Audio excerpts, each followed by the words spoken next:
Hi, good evening to everyone. Welcome to equities research. ఈ రోజు market closing కి స్వాగతం. సో మార్కెట్ చూస్తే మాత్రం నిన్న పాజిటివ్ క్లోజింగ్ తర్వాత ఈ రోజు కూడా ఓపెనింగ్ చూస్తే మాత్రం బోత్ ఇండిసెస్ స్వల్ప లాభాలు ఓపెన్ అవడం గమనించాం.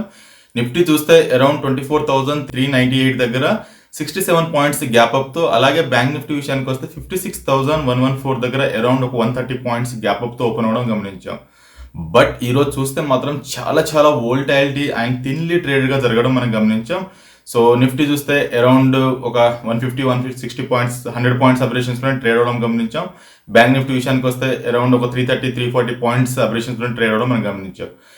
ఇదంతా ఎందుకు ఇంత స్మార్ట్ గా జరిగిందంటే Brent crude and rupee. So ఇవి రెండే కారణము. సో ఇవి రెండు మనకి ఇంకా సస్టైన్ అయ్యి ఇంకా తగ్గితే గానీ మనకి మార్కెట్స్ ఒక స్టెబిలిటీకి రాదు, లేదంటే మార్కెట్స్ ఇంతే వోల్టాలిటీగా హై రేంజ్ గా చూసే ఆస్కారం మనకి నిఫ్టీలో కానీ బ్యాంక్ నిఫ్టీలో కానీ బోత్ ఇండిసెస్ కనిపిస్తుంది. సో క్రూడ్ చూస్తే మాత్రం 102-104 దగ్గర ట్రేడ్ అవుతుంది. ఇక్కడ నుంచి ఇంకా 12-15 రూపీస్ తగ్గింది అనుకోండి, అంటే అరౌండ్ ఒక 78-80 మధ్యలో వచ్చింది అనుకోండి. సో మార్కెట్స్ స్టెబిలిటీ అయ్యి అక్కడ నుంచి ఒక న్యూ హైస్ క్రియేట్ చేసే ఆస్కారం బోత్ ఇండిసెస్ లో కనిపిస్తుంటుంది. లేదంటే మార్కెట్స్ కొంచెం కూల్ ఆఫ్ అవ్వాలంటే డెఫినెట్ గా 12-15 రూపీస్ దాకా డాలర్ తగ్గాల్సి ఉంటుంది క్రూడ్ కి. రూపీ వస్తే మాత్రం నిన్నటి క్లోజింగ్ ఏదైతే ఉందో 94.61, సో దానికి షార్ప్ రీకవర్ రావడం కూడా గమనించాం. సో డేలో నుంచి 60 పైసా, హై నుంచి చూసుకుంటే మాత్రం 31 పైసా, అంటే 94.33 దగ్గర ప్రస్తుతానికి ట్రేడ్ అవుతుందని మనం చూస్తూ ఉన్నాం.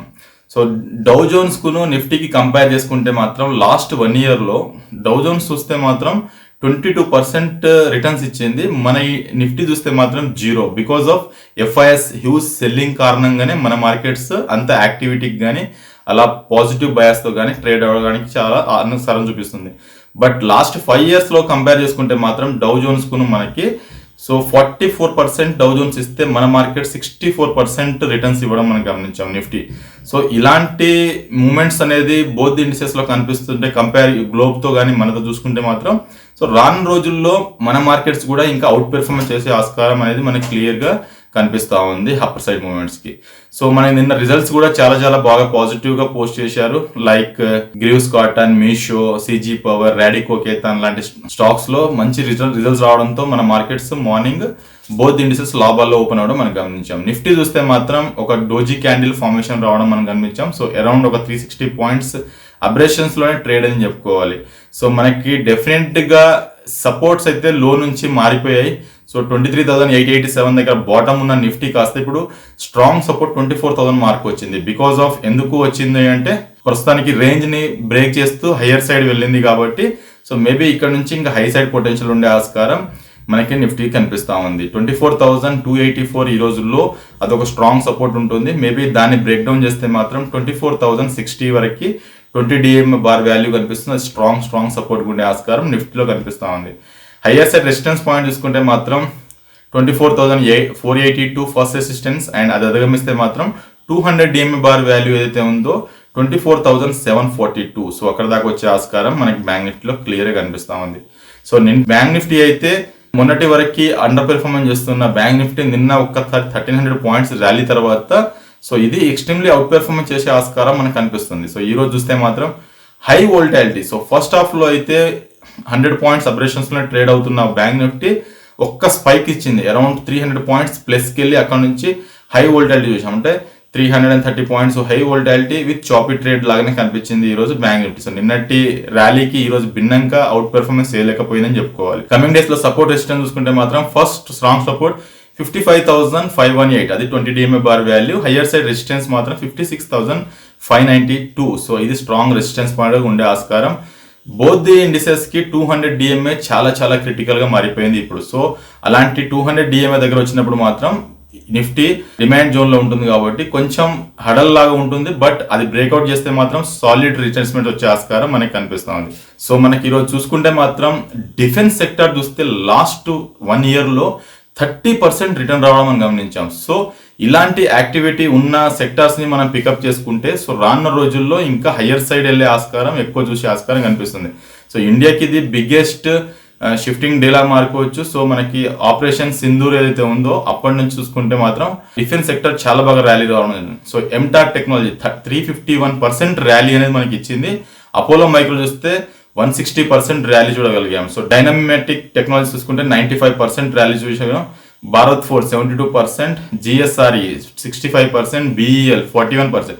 సో జిఆర్ఎస్సి అండ్ బిఈఎల్ ఇంకా పెరగలేదు కాబట్టి సో నెక్స్ట్ లెగ్ ఆఫ్ ర్యాలీలో ఈ స్టాక్స్ పెరిగే ఆస్కారం మనకి ఎక్కువ ఉంటుంది. సో ఇలాంటి స్టాక్స్లో మనము మంచి ఆపర్చునిటీ తీసుకోవడానికి చూడాలి, ఎందుకంటే తక్కువ ఎంఆర్పితో ఉండే స్టాక్ కాబట్టి.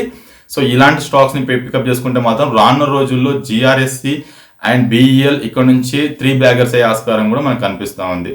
సో మనకి బీడీఎల్ అండ్ మస్డాక్ మాత్రం కంపేర్ చేస్తే లాస్ట్ 12 monthsలో 11% డౌన్లో, బీడీఎల్ ఇంకా 8% డౌన్. సో బీడీఎల్, హెచ్ఏఎల్ ఇలాంటి స్టాక్స్ ఏంటంటే గతంలో బాగా పెరిగాయి, అందుకే ఇప్పుడు కొంచెం బ్యాక్ సైడ్ తీసుకొని ఈ స్టాక్స్ పెద్దగా పెరగలేదు.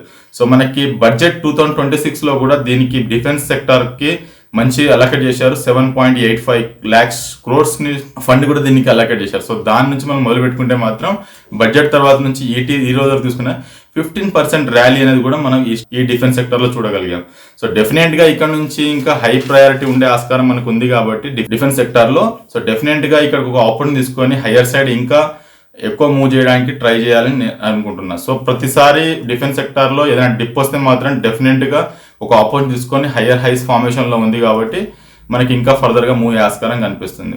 ఈ రోజు లీడింగ్ చేసిన సెక్టార్స్ చూసుకుంటే మాత్రం auto, media, defence, metal and pharma ఇవి మనకి నిఫ్టీకి టాప్ గెయినర్స్గా నిలిచి ఈ సెక్టార్స్ మనకి నిఫ్టీని లీడింగ్ చేసి చెప్పుకోవాలి.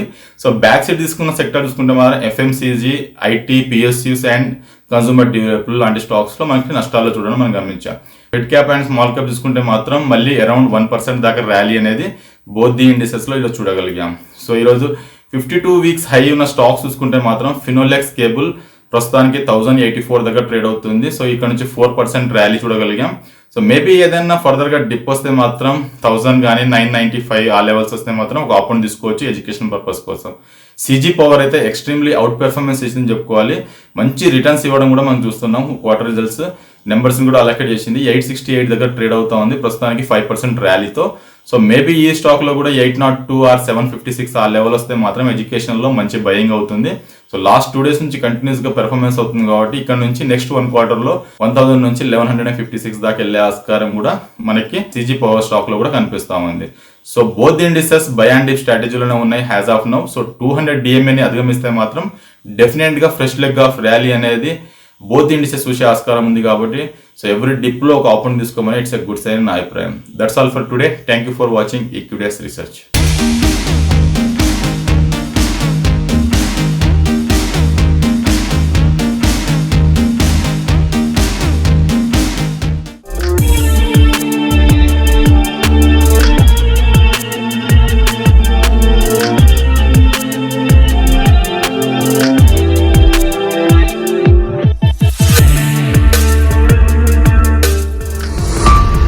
ఈక్విటీస్ రీసెర్చ్ ఛానల్ కి సబ్స్క్రైబ్ చేసుకోండి. వీడియో నచ్చితే లైక్ చేసి మీ ఫ్రెండ్స్ అండ్ ఫ్యామిలీకి షేర్ చేయండి. బెల్ ప్రెస్ చేస్తే వీడియో నోటిఫికేషన్స్ అన్ని వస్తాయి. Please do like, share and subscribe our channel.